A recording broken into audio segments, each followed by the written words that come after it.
si on aborde juste le sujet du handicap, on est bien mieux ici avec un handicap qu'en France. C'est vrai que j'ai dû m'acheter une canne blanche, même si je n'ai pas besoin d'une canne blanche pour circuler, pour marcher.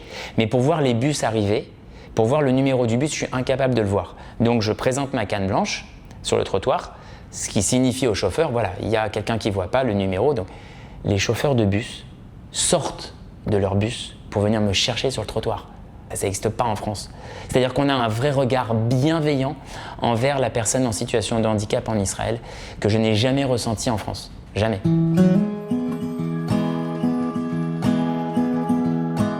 Itzik Yaish, bonjour. Bonjour. Vous êtes en Israël depuis 2 ans. Vous avez décidé, après le 7 octobre, de faire vos valises. Qu'est-ce qui s'est passé? C'est une claque qu'on a pris dans la tête et on s'est dit on n'a plus rien à faire en France, surtout pour nos enfants. On doit leur apporter un avenir safe. Pourtant, concrètement, de votre quotidien, vous étiez ostéopathe, votre femme travaillait à la salle des marchés de la Société Générale.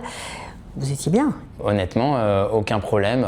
Des petites tensions sur le plan professionnel. Les enfants qui se rendaient à l'école depuis le 7 octobre dans une école juive avec des militaires armés jusqu'aux dents, voilà. On s'empêchait de porter des bijoux parce qu'on avait peur de se faire agresser. On avait des remarques par la famille, ne porte pas ta kippa à l'extérieur, voilà. On commençait à sentir ce qui devient aujourd'hui cet antisémitisme du quotidien où on a de la famille qui a enlevé sa mezouza de la porte et qui n'assume plus leur judaïsme à l'extérieur. Ça, c'était pas possible? Ah non, pour c'est vous? impossible, non. Ce que j'ai vraiment ressenti profondément, c'est l'histoire de mes grands-parents et de mon père qui est né à Oran. Je sais qu'ils ne m'en ont jamais vraiment parlé en détail, mais je n'avais pas envie de faire vivre à mes enfants ce que mon père a vécu à l'âge de 11 ans en devant partir en 1962 en laissant tout là-bas. Donc on a construit quelque chose, mon père, mes parents et nous aussi, on avait construit quelque chose en France. Il était hors de question de devoir se faire jeter dehors. Je faisais un rêve très bizarre depuis des années. Je me voyais mettre mes valises dans l'avion pour partir vivre en Israël. Aucun rapport, vu la famille d'où je viens, mais aucun rapport. Et en même temps, aller voter pour le Front National. Pareil, mais alors aucun rapport. Et il s'avère qu'on a fait le cadre le 1er juillet. Donc toutes nos affaires partent en Israël. Et en même temps, cette année-là, Emmanuel Macron dissout l'Assemblée, on revote pour les législatives. Et au 2e tour, on se retrouve à avoir le choix entre soit le candidat macroniste, soit le candidat d'extrême droite. Et comme Macron avait appelé à voter LFI dans l'entre-deux tours pour faire barrage au Front National, je me retrouve à devoir forcer voter pour le Front National pour lutter contre cette montée de l'extrême gauche. Et là, ce rêve prémonitoire devient concret. Je me dis, waouh, c'est fou. Alors, on va dire que vous avez quand même un parcours personnel particulier parce que vous êtes malvoyant. Est-ce que ça a été un frein pour vous? C'est un frein. Bon, moi, je vis avec depuis l'âge de 19 ans. Donc, ça va faire 30 ans maintenant. Ça fait partie de moi. Donc, bien sûr que arriver dans un endroit inconnu, à chaque fois, pour moi, ça prend du temps. Il faut que je me familiarise. Donc, il y a une certaine anxiété. Maintenant, j'ai ma femme qui m'aide énormément, qui m'accompagne énormément. Et tous ces repères que j'avais à Paris, dans mon quartier dans lequel je vivais depuis très très longtemps, il a fallu reconstruire ici. Maintenant, si on aborde juste le sujet du handicap, on est bien mieux ici avec un handicap qu'en France. Pourquoi? Même s'il y a des aides en France. L'humain par rapport au handicap. Enfin, c'est simple. C'est vrai que j'ai dû m'acheter une canne blanche, même si je n'ai pas besoin d'une canne blanche pour circuler, pour marcher. Mais pour voir les bus arriver, pour voir le numéro du bus, je suis incapable de le voir. Donc je présente ma canne blanche sur le trottoir, ce qui signifie au chauffeur, voilà, il y a quelqu'un qui ne voit pas le numéro. Donc les chauffeurs de bus sortent de leur bus pour venir me chercher sur le trottoir. Ça n'existe pas en France. C'est-à-dire qu'on a un vrai regard bienveillant envers la personne en situation de handicap en Israël que je n'ai jamais ressenti en France. Jamais. Ça, c'était la surprise de la vie. Ah, c'est incroyable. Après, la démarche, ça a été de prendre du temps, oui, à trouver un centre spécialisé qui s'appelle Migdalor. Il y a 4 écoles en Israël, à Jérusalem, à Tel Aviv, à Haïfa et à Beersheva, qui sont des centres pour déficients visuels, pour apprendre l'hébreu, l'anglais, l'informatique et les mathématiques. J'y suis encore et ça va durer 3 ans, parce qu'il y a deux fois 1 an et demi, donc c'est un ulpan qui est très long, mais au Hachem, je progresse, voilà, et je peux le mettre en pratique dans mon quotidien, puisque je reçois aussi donc, des patients des familles israéliennes avec qui je suis obligé de parler en hébreu du coup. Votre passion vous a rattrapé d'une façon un peu inattendue. Ma femme a vu passer un message sur un groupe WhatsApp sur lequel il était écrit « Si vous venez de faire votre alia, que vous êtes en situation de handicap et que vous aimez le sport, contactez-nous ». Il s'avère que Michael Kandel s'occupait de ce groupe et il m'a énormément aidé en amont de mon alia à faire reconnaître mon handicap. Un garçon très gentil et très patient. Et donc on s'est mis en contact. Je lui ai dit que j'étais un ancien nageur en France. Pendant 7 ans, j'étais champion de France de natation malvoyant. Et il m'a dit « Ok, ça peut nous intéresser ». Et donc j'ai intégré l'équipe de Qualita le 1er juillet. Donc ça, c'est une vraie consécration pour moi. N'ayant pas pu aller au-delà des championnats de France parce que mon niveau restait quand même assez moyen, parce que j'ai commencé très tard, à 29 ans, je n'ai pas pu faire ni les championnats d'Europe, ni les championnats du monde, et encore moins les Jeux paralympiques. Et donc le 1er juillet, cérémonie d'ouverture à Jérusalem des Maccabiades, ce qui pour moi, j'appelle ça les Jeux olympiques juifs. Donc il y a tous les juifs sportifs du monde entier qui vont venir se confronter les uns contre les autres de tel ou tel pays dans leurs épreuves respectives. Du foot, du basket, du paddle, du tennis, de la natation, de l'escrime. Vous allez concourir avec des champions du monde entier et pas forcément malvoyants. C'est quand même ça qui est particulier. Alors, il y a une catégorie paralympique, comme dans les Jeux olympiques paralympiques. Donc effectivement, le CIO, le Comité international olympique, a décidé que pour les catégories de handicap dans la natation, on a chacun son handicap. Il y a des handicapés physiques, il y a des handicapés sensoriels, visuels, il y a des sourds aussi. Et à l'issue de notre course, notre temps de course est multiplié par un coefficient qui est calculé au préalable, qui correspond à notre type de handicap. Et ensuite, ça va nous classer toutes catégories de handicap confondues par épreuve. Au sein de l'équipe de Qualita, c'est qu'il y a quelque chose qu'ils font de formidable, c'est que l'on va chacun pouvoir pratiquer notre sport et aller dans nos épreuves en hommage à un militaire franco-israélien qui avait fait donc son alia et qui est tombé au combat depuis le 7 octobre. Vous allez avoir un t-shirt avec son visage dans le dos. Il est là. Et c'est ça qui donne encore une valeur supplémentaire au sport. On s'est parlé plusieurs fois et j'ai rencontré ses parents la semaine dernière. On a eu un échange magnifique. Et oui, ça va ajouter, c'est pas un supplément d'âme, c'est j'y vais pour lui. Sivan Veil, exactement. C'est un rêve pour toi de pouvoir te mesurer avec d'autres athlètes, continuer dans ce sport que tu as tellement aimé? J'ai côtoyé en France les nageurs qui étaient sélectionnés du coup après pour aller aux Jeux paralympiques et qui ont eu de nombreuses médailles, donc c'était déjà très agréable de pouvoir les nager dans la même piscine avec eux. Mais là, oui, et puis c'est pas ça, c'est qu'on est entre juifs, on est tous dans le même bain, quoi. Ma femme et mes enfants seront là, des amis, ils sont tous les bienvenus. Donc c'est à la piscine de Wingate, à côté de Natania. Et je nage normalement, si tout se passe bien, le lundi 6 et le mardi 7 juillet. J'y vais pour le plaisir. Je sais que j'y vais parce qu'on m'a dit que émotionnellement parlant, je crois que je suis pas prêt à ce qu'on va vivre, et paraît-il que la cérémonie d'ouverture à Jérusalem est incroyable, et en plus on est post 7 octobre, les Jeux devaient se dérouler l'année dernière, par rapport à la guerre du mois de juin bien sûr, elles ont été décalées, ça va avoir lieu cette année. On est dans un contexte très particulier. C'est une façon d'affirmer que oui, j'ai fait le bon choix, et oui, je suis revenue sur ma terre et j'en suis fière. Alors j'ai fait le bon choix, j'en suis persuadé parce que je vois des signes tous les jours. Merci Hachem.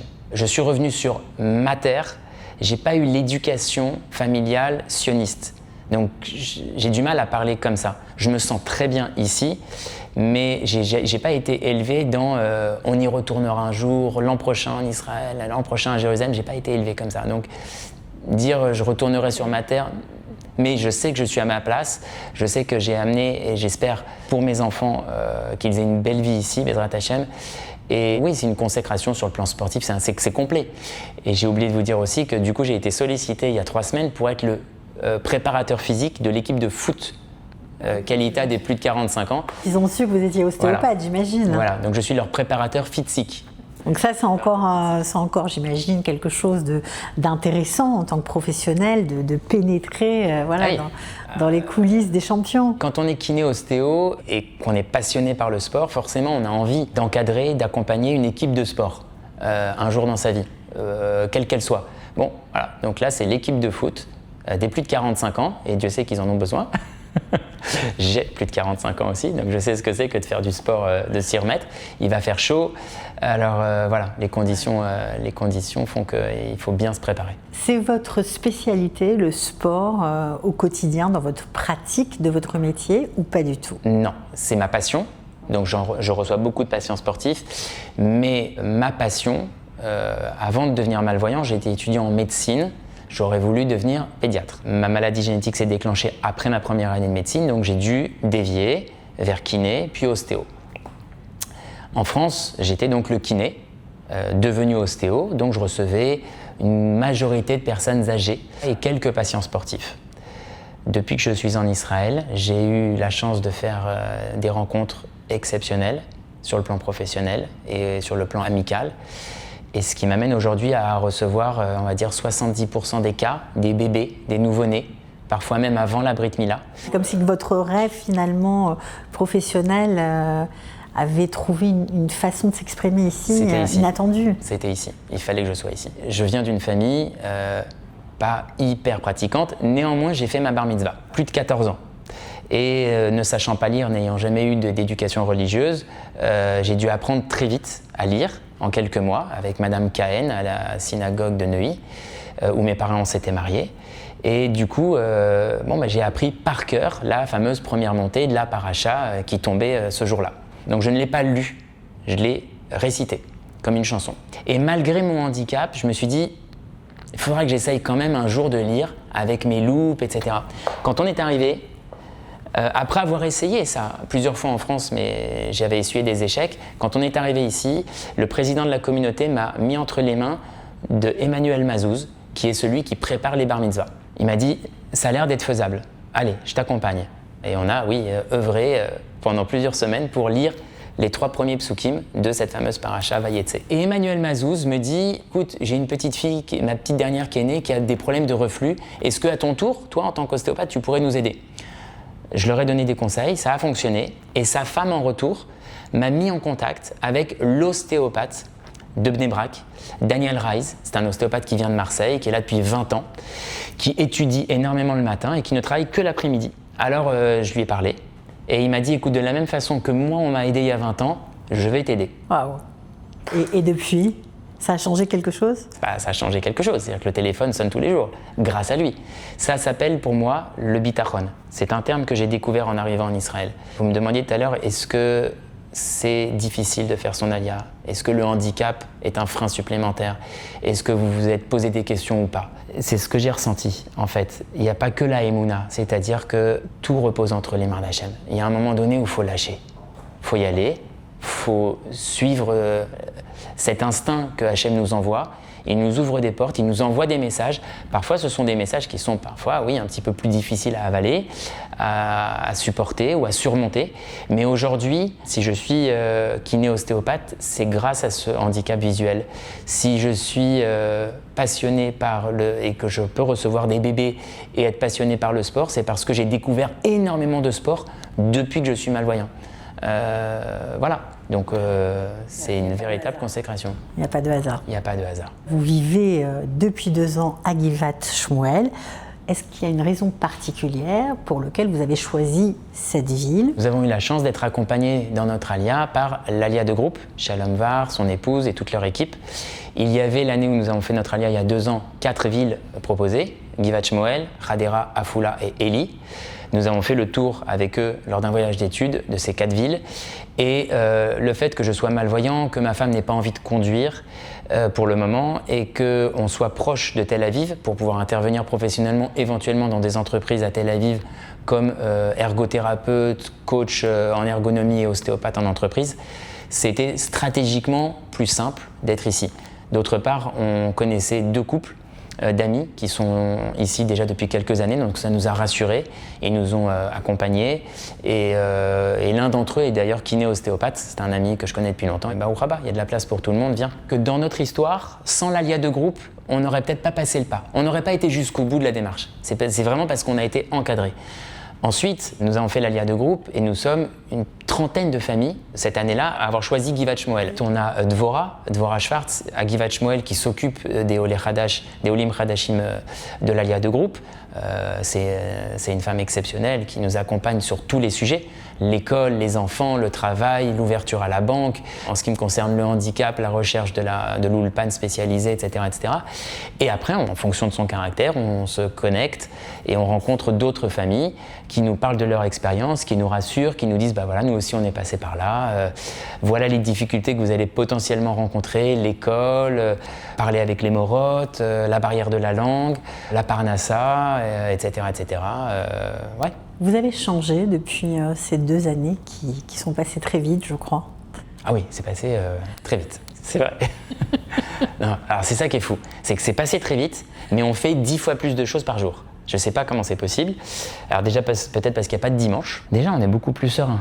On vit un judaïsme au quotidien d'une façon extraordinaire. On a été aussi accueillis par une communauté extraordinaire, francophone, ici à Givat Shmuel. Religieusement parlant, j'ai énormément changé. J'ai découvert ce que c'était que le bitachon, j'ai découvert ce que c'était que la sérénité et faire confiance en Hachem. Il y a des choses qui s'ouvrent, il y a des portes qui s'ouvrent. J'ai 2 yeux qui ne fonctionnent pas très bien, mais Hachem m'a ouvert mon 3e œil, vraiment. Je comprends vraiment beaucoup plus de choses aujourd'hui.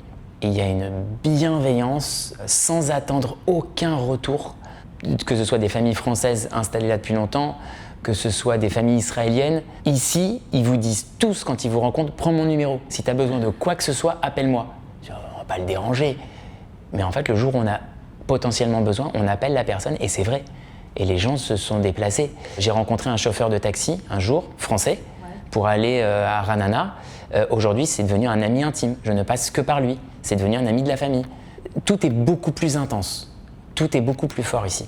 Qu'est-ce que je peux vous souhaiter pour les années à venir? Alors avant tout, du shalom bayit, de la sérénité pour la famille, une bonne éducation dans le sens de la Torah pour les enfants, qu'on les voit bien grandir, qu'ils soient heureux et épanouis ici, qu'on ait une véritable sérénité, une joie de vivre pour les Juifs en Israël et dans le monde entier. Et puis surtout, ce qu'on peut souhaiter, c'est que l'on puisse rencontrer Mashiach dans notre génération. On attend. Voilà, c'est très excitant. Il y a eu la naissance d'une vache rousse il y a 1 semaine, la 10e, qu'on puisse aller au bout de ce plan, que l'on puisse avoir la sérénité pour toutes les familles, que toutes celles qui sont endeuillées, que Hachem les aide à retrouver, à surmonter ces difficultés et que l'on puisse continuer à apprendre à bien vivre tous ensemble. Voilà.